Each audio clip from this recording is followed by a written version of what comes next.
Assalamualaikum warahmatullahi wabarakatuh. Waalaikumsalam warahmatullahi wabarakatuh. Bagaimana kabar saudara pagi hari ini? Alhamdulillah. Sehat ya semua? Mas Hafid sehat? Mbak Lila Wali sehat? Mas Salman? Alhamdulillah. Baik, di pagi hari ini saudara-saudara sekalian, perkenalkan ya, di awal nama saya adalah Muhammad Dedi Eko, mengampu mata kuliah akuntansi sektor publik. Selama 1 semester kita akan mempelajari bersama mata kuliah akuntansi sektor publik, terdiri dari 16 kali tatap muka, ada UTS dan UAS. Untuk itu perlu saya sampaikan materi kita di hari ini nanti akan membahas pertemuan ke-10 tentang materi akuntansi desa ya, terkait dengan bagian daripada mata kuliah akuntansi sektor publik. Baik, untuk mereview materi yang sebelumnya bisa saya sampaikan bahwasanya mata kuliah akuntansi sektor publik dengan kode EAC 2203 ya. Dan perlu saya perkenalkan, saya menempuh pendidikan S1 akuntansi di Universitas Brawijaya, kemudian melanjutkan di program berikutnya S2 yaitu Ilmu Administrasi Publik ya. Dan mata kuliah yang saya ampu di semester ini selain akuntansi sektor publik ada praktikum audit dan manajemen informasi sistem. Mengenai CPMK atau capaian pembelajaran mata kuliah, yang pertama adalah diharapkan mahasiswa mampu menjelaskan tentang siklus perencanaan, siklus penganggaran, dan pelaksanaan berbasis kinerja dan perubahan anggaran. Yang kedua, di mata kuliah akuntansi sektor publik ini, mahasiswa diharapkan mampu menjelaskan pelaksanaan anggaran terkait dengan administrasi keuangan dan pertanggungjawaban. Kemudian yang ketiga, mahasiswa mampu menjelaskan tentang organisasi sektor publik. Yang keempat, mahasiswa mampu memahami tentang akuntansi sektor publik di Indonesia. Kemudian yang kelima, mahasiswa mampu memahami tentang akuntansi pemerintah pusat. Yang ketujuh, mahasiswa mampu memahami tentang akuntansi pemerintah daerah. Yang kedelapan, mahasiswa mampu memahami tentang akuntansi pemerintah desa. Dan yang kesembilan adalah mahasiswa mampu memahami tentang akuntansi entitas nirlaba non-pemerintah. Kemudian mengenai materi yang akan kita bahas di semester ini adalah yang pertama adalah karakteristik dan lingkungan sektor publik. Yang kedua, otonomi daerah, perimbangan keuangan pusat dan daerah. Yang ketiga, perencanaan penganggaran daerah. Kemudian yang berikutnya adalah akuntansi keuangan daerah dan rekening-rekening APBD. Kemudian juga dipelajari pada pertemuan 10 adalah akuntansi pemerintah desa dan akuntansi pemerintah desa lanjutan. Kemudian yang ke-12 adalah organisasi nirlaba. Dan yang terakhir adalah pengukuran kinerja sektor publik. Adapun daftar pustaka yang kita pelajari di semester ini adalah karangan Abdul Halim dengan judul Akuntansi Sektor Publik. Kemudian Muhammad Mahsun dengan judul Pengukuran Kinerja Sektor Publik. Kemudian yang ketiga adalah Dedi Nurdiawan, Akuntansi Sektor Publik. Kemudian yang keempat adalah Indra Bastian, akuntansi sektor publik. Kemudian yang kelima adalah Wuryan Andayani, akuntansi sektor publik. Dan yang terakhir adalah bukunya Pak Mardiasmo, terbitan 2020 dengan judul Otonomi dan Manajemen Keuangan Daerah ya.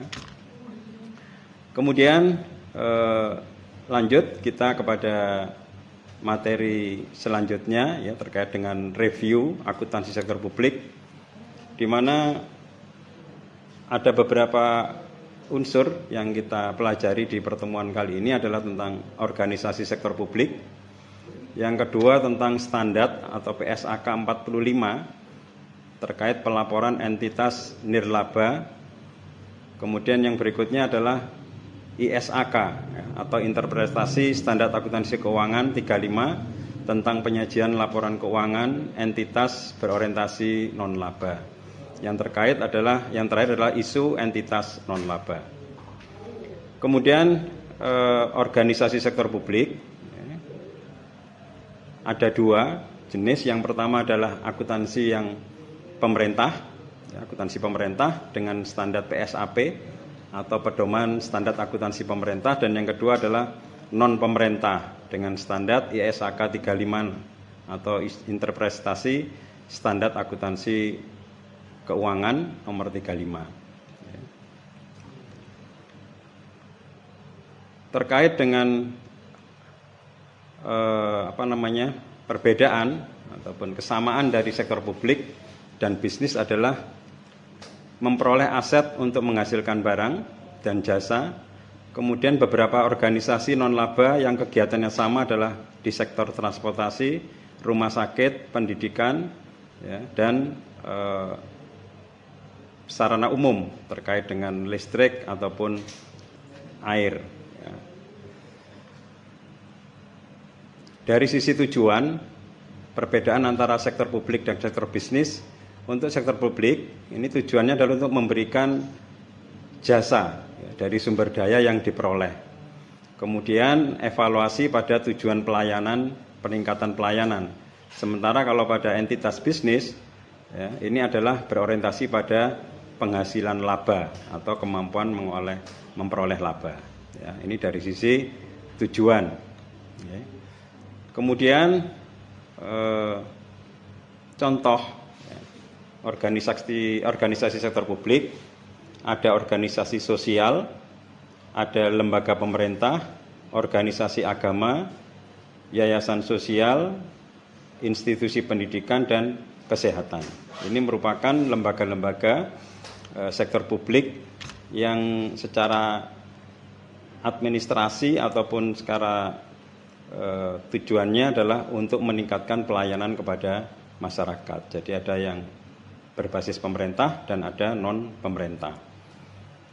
Kemudian untuk instansi pemerintah ini diantaranya adalah BLU atau Badan Layanan Umum dengan standar menggunakan PSAP, pedoman standar akuntan publik.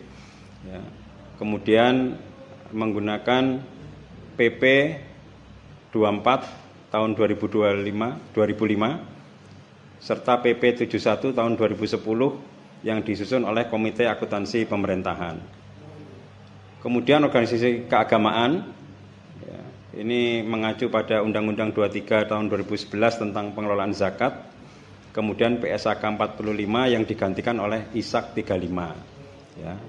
Ada lembaga keagamaan, kemudian ada lembaga sosial, ada NU, Ormas NU, ada ACT, Global Zakat, dan juga ada persekutuan gereja. Kemudian ada juga sektor publik yang bergerak di perguruan tinggi atau universitas mengacu pada Undang-Undang 12 tahun 2012. Kemudian yayasan, ini Undang-Undang nomor 28 tahun 2004 menggantikan Undang-Undang nomor 16 tahun 2001 tentang yayasan. Kemudian ada juga partai politik dengan mengacu Undang-Undang nomor 2 tahun 2011. Dan yang terakhir adalah rumah sakit. Rumah sakit ini menggunakan PSAP, menggunakan PSAP serta keputusan Menteri Kesehatan nomor 1981 garing Menkes SK garing 12 2010 tentang pedoman akuntansi rumah sakit. Nah, kemudian terkait dengan pembahasan selanjutnya mengenai akuntansi desa, ini dapat kami sampaikan bahwasanya prinsip-prinsip akuntansi desa ada 3. Yang pertama adalah transparansi, yang kedua adalah akuntabilitas, dan yang ketiga adalah partisipatif. Nah, ini yang membedakan antara sektor publik dan sektor swasta, di mana ada selain prinsip transparansi dan akuntabilitas ada partisipatif, yaitu melibatkan masyarakat dalam setiap tahapan pengelolaan keuangan, mulai dari perencanaan hingga pelaporan.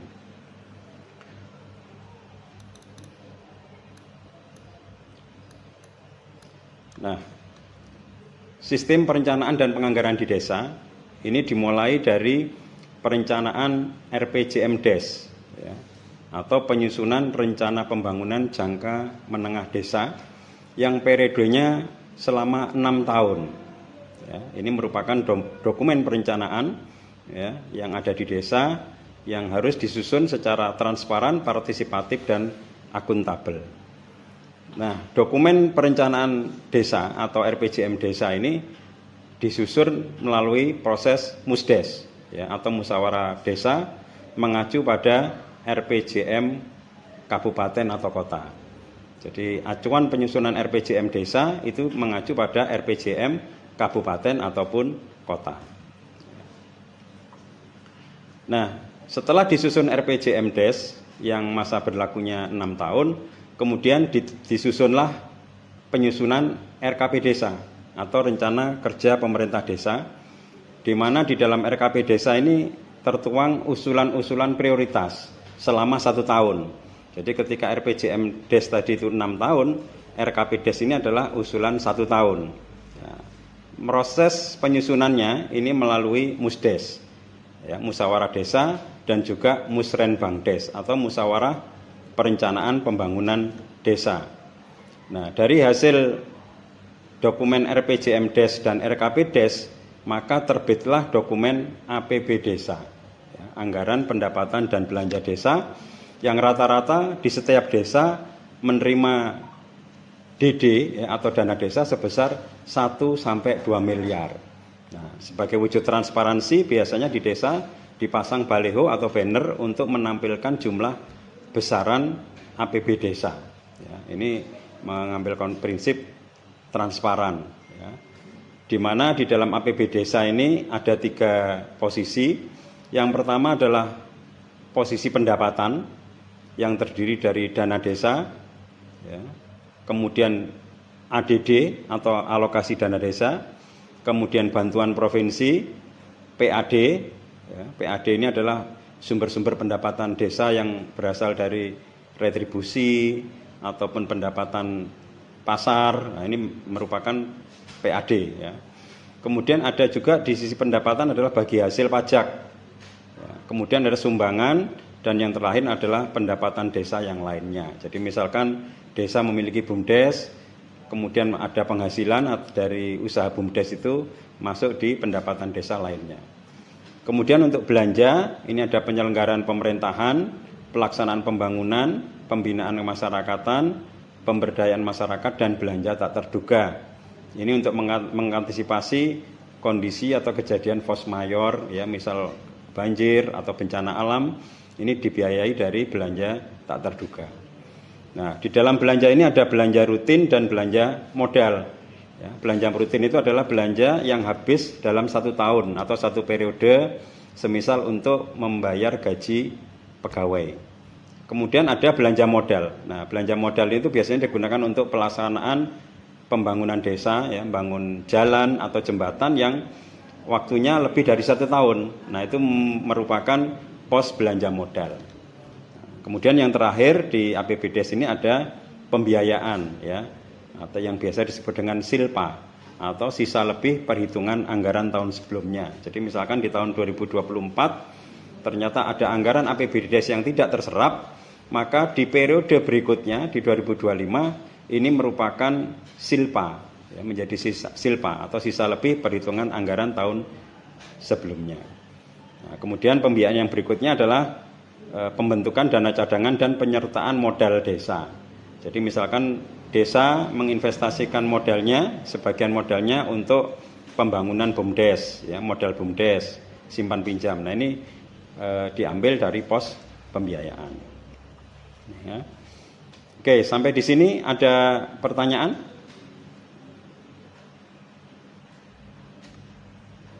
Ada? Baik, kalau tidak ada bisa dipahami ya. Baik. Saat sekarang saya sampaikan tentang jenis-jenis laporan keuangan yang ada di desa. Ada 5. Yang pertama adalah laporan realisasi anggaran ya, atau LRA ya. Laporan anggaran. Dan kalau di dalam sektor bisnis ini adalah laba rugi. Kemudian yang kedua ada neraca. Jadi di desa itu ada neraca ya. Saudara ketika nanti pulang di rumah bisa melihat di kantor desa laporan neracanya seperti apa ya. Periodenya sama dengan perusahaan bisnis adalah dimulai 1 Januari sampai dengan 31 Desember. Nah ini saat ini bulan Juni ya. Di bulan Juni ini adalah pertengahan, biasanya ada semacam pertanggungjawaban ya, selama 1 semester. Nah biasanya nanti realisasi anggaran berakhir di 31 Desember. Yang ketiga ada laporan arus kas yang menyajikan informasi tentang arus kas masuk dan keluar dana desa selama 1 tahun anggaran. Kemudian yang keempat adalah CALK atau catatan atas laporan keuangan yang menjelaskan secara rinci pos-pos yang ada di dalam neraca dan LRA. Nah, yang terakhir adalah laporan perubahan saldo anggaran atau yang secara umum kita kenal dengan laporan perubahan modal. Nah, ini merupakan laporan keuangan yang ada di desa yang semula menggunakan sistem single entry. Dengan diterapkannya undang-undang desa, maka yang dilakukan di desa adalah menggunakan double entry ya, berbasis anggaran ya. Kemudian di desa ini menggunakan aplikasi atau sistem akuntansi yang bernama Siskeudes atau sistem keuangan desa yang dibuat atau dirancang oleh BPKP, Badan Pengawas Keuangan dan Pembangunan, dan Kemendagri ya, sejak tahun 2015 dengan tujuan untuk membantu pemerintah desa dalam mengelola keuangan desa agar lebih efisien, transparan, dan akuntabel. Ya, fitur-fiturnya juga sudah lengkap, ada RKPDes ya, yang tahunan, ada APBD, ada buku kas umum, dan laporan. Kemudian juga di desa ini juga sebagian masih menggunakan cash basis ya. Nah, ini beberapa hambatan dan tantangan tentang perlakuan akuntansi di desa. Yang pertama adalah kurangnya kapasitas SDM yang memahami akuntansi di desa ya, sehingga Pak Kades ini kadang kesulitan siapa yang paham akuntansi. Nah, ini saudara sebagai mahasiswa jurusan akuntansi memiliki peluang ya untuk berkolaborasi atau mengabdi di desa ya, karena di desa ini kurang SDM yang memiliki pengetahuan yang terlatih tentang pengelolaan keuangan ya. Kemudian yang kedua adalah kurangnya pemahaman tentang kebijakan ya, Permendagri 2018 ya, nomor 20 tentang sosialisasi dan pelatihan di desa. Nah, ini perlu diperdalam tentang kebijakan pemerintah, khususnya Permendagri nomor 20 tahun 2018. Nah, kemudian beberapa desa mungkin tidak memiliki infrastruktur yang memadai ya, sehingga kesulitan dalam hal IT ya, misal di daerah Papua ya, di daerah Sulawesi, mungkin ada daerah-daerah terpencil yang belum terakses internet. Yang keempat adalah keterbatasan dana. Baik, mungkin itu yang bisa saya sampaikan di kesempatan pagi hari ini. Demikian, ada pertanyaan? Cukup ya? Baik, saya akhiri pertemuan kita pada pagi hari ini. Kurang lebihnya mohon maaf, semoga bermanfaat. Saya akhiri. Assalamualaikum warahmatullahi wabarakatuh.